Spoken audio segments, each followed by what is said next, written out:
Hello mga kabsat, kamusta kayo amin? Ito ay December 31. Ito yung ating preparing for the new year. So mga loves ko, ngayon ko lang po ito na-edit. Ngayon ay January 2 na. And kamusta kayo amin? Kamusta po ang inyong new year? Bago ang lahat, Happy New Year everyone sa mga subscribers ko, sa mga nanonood ng aking videos. Happy New Year. So today mga loves ko, nape-prepare lang ako. And ito po yung ating OOTD for today. And yung aking suot. And nabili ko yan kahapon sa H&M. Nag-sale. And siyempre kailangan natin gumamit ng pangpaswerte. Yung ating mahiwagang halahas, di ba? So yun, and today ay mga loves ko, ito ay maglalagay lang ako ng aking kilay. And kayo, kamusta po ang inyong New Year? Mag-comment na lamang kayo sa comment section, no? Okay lang ba? Okay lang ba kayo? Happy ba kayo? Nag-enjoy kayo? Ako naman po nag-enjoy ako, and every year New Year ay doon ako sa aking kaibigan. Doon kami kasi dalawa lang kami ng asawa ko. So sad naman kung sa bahay lang kami, 'di ba? And doon kami kasi doon mga loves ko is kilala ko na sila, and siyempre parang pamilya ko na din sila. And mostly masaya doon kasi siyempre ang dami nilang pamilya, and may video okay, katuwaan, and may palaro, 'di ba? So yun po ang ganap. And then tapos na naman ang bagong taon na, no? Ang bilis ng araw. Kailan lang naman yung lumipas ng bagong taon ng 2025, ngayon ay papasok na ang 2026. So yun mga loves ko, ano po ba ang magandang nangyari sa inyo ng taon na 2025? Ako mga loves ko, 50-50. Kasi una po yung lola ko, since nung August ay nagumpisa na po siya nagkasakit. And hanggang ngayon ay siyempre medyo mahina na siya. At okay pa naman siya, nabuhay pa naman siya mga loves ko. Umabot pa siya ng 2026. So yun, and then siyempre mga loves ko, lahat naman tayo may pinagdadaanan, di ba? Minsan hindi naman lahat ng buong taon na okay tayo. Minsan talaga may mangyayari talaga na hindi natin inaasahan. Pero ganun pa man ay kailangan natin lumaban at maging strong, maging matatag at mag-pray lagi. Kasi siyempre sa taas lang naman ang laging tumutulong sa atin. So yun mga loves, ito po yung ating gagawin. Simple lang po yung aking i-apply sa aking face mga loves, yung kilay ko. Saka yung gagamit lang ako ng moisturize, saka yung aking tawag yan mga loves ko, yung parang foundation na din na SPF, ganyan. Lipstick lang, yun lang. Okay na po. So tamang-tama lang po yan sa ating itsura. Hindi naman ako mahilig sa mga talagang very strong na makeup, no? So yun, ngayon pagpasok ng 2026 mga loves ko ay medyo excited ako kasi syempre uwi ako ng Pilipinas at makikita ko ulit yung pamilya ko, God willing, you know. And then yun, ang bilis ng panahon, no? Kasi every other year ako umuwi ng Pilipinas, ngayon parating na naman. At sana po ay tayo laging healthy and malusog, no? Kayo din, no? So yun, let's go na mga loves ko at nagre-ready na ako. At ito at ang itong gagamitin natin.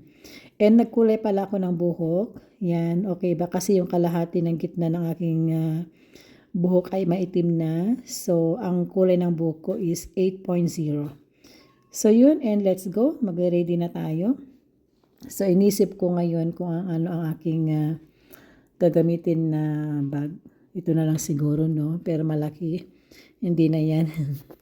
So yun, and late pala kami pumunta doon dahil nag-dinner naman kami dito. At doon naman malas ko drinks lang sa kapika-pika lang. So mga 9 PM kami pumunta doon mga kapsat ko. So yun, at maraming salamat sa inyo, no? Sa inyong patuloy na nanonood ng aking videos, and mega love shout out sa inyong lahat. And imagine mga loves ko, tuloy-tuloy pa rin yung pagbablog natin kahit ano na tayo, 4 years na tayo sa pagbablog, no?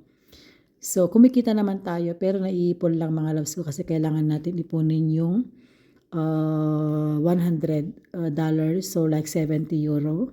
So malapit na. Tiyaga lang at pag-upload lang ng videos. So yun lang, let's go at alis na kami.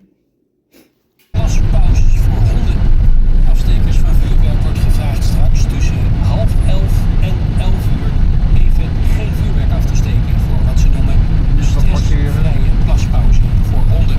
And last year here. Zoals elk jaar pakt de gemeente Den Haag groots uit tijdens de jaarwisseling. Het laatste aftelmoment bij de Hofvijver begint rond deze tijd en duurt tot 1 uur vannacht. Het is een licht- en lasershow met muziek- en geluidseffecten. Vanwege de brandveiligheid van het Binnenhof wordt er net als vorig jaar geen... Nee, dat is alleen de... Tuwang-tuwa naman ako sa Christmas village ng aking nanay. Ang ganda mga loves ko. Anyway, sino ka nakaulaw?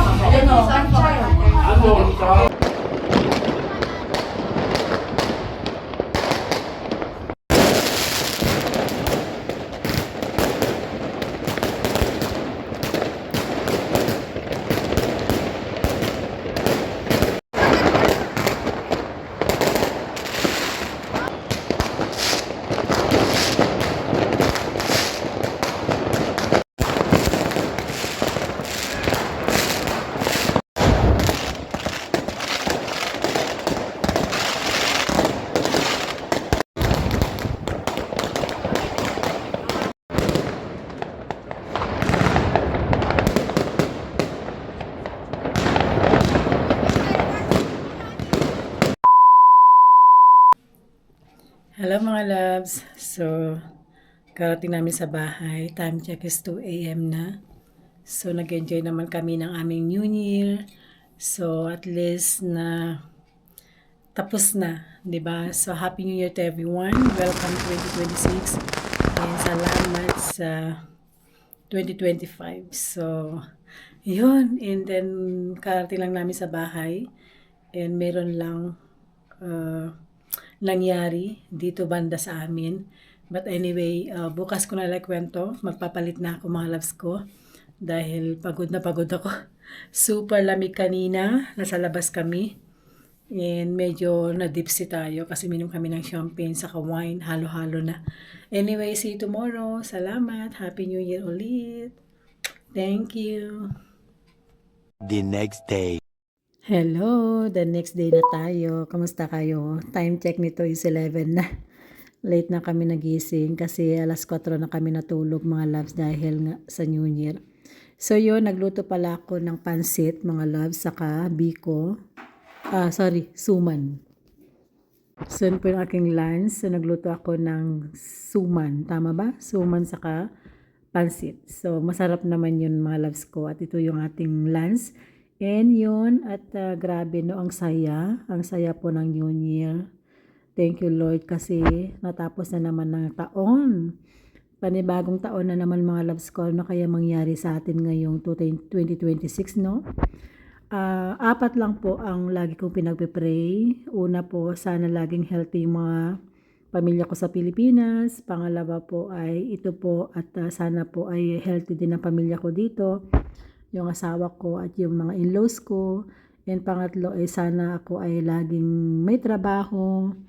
And then pang-apat ay sana po laging healthy, walang sakit at malusog lagi. Yun pong laging pinagpipray ko sa ating Panginoon, di ba? So yun, gusto ko lang po magpasalamat ulit sa mga lagi nandyan na kahit konti lang po yung nagko-comment sa akin. I do appreciate mga loves ko. Naramdaman ko po yun. Thank you so much. And then sana po at mabuti kayo. And sana okay lang kayo mga kapsat at pamilya nyo no. Basta sabay-sabay lang natin labanan yung mga problema na darating sa atin ngayong 2026. Ang gawin lang natin, balance lang po yung buhay natin no. Kumain tayo ng tama. Huwag masyadong magpagod. Magtrabaho ng tama. At importante po at mag-ipon, pag may trabaho, wag lang ibigay sa pamilya. Basta balance lang yung life natin, no?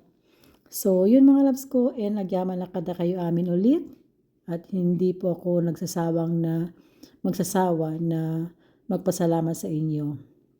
Sana nandyan pa rin kayo. Mag-comment kayo sa baba, no? Sa mga hindi po nakakilala sa akin, ako po ay si Lisa. Nakatira po ako dito sa Netherlands.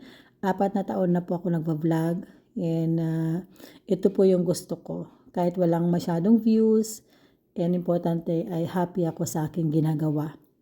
Sana po at mag-comment kayo, pwede niyo akong tanungin, and magkwentuhan tayo. Maraming salamat again and Happy New Year. Bye po.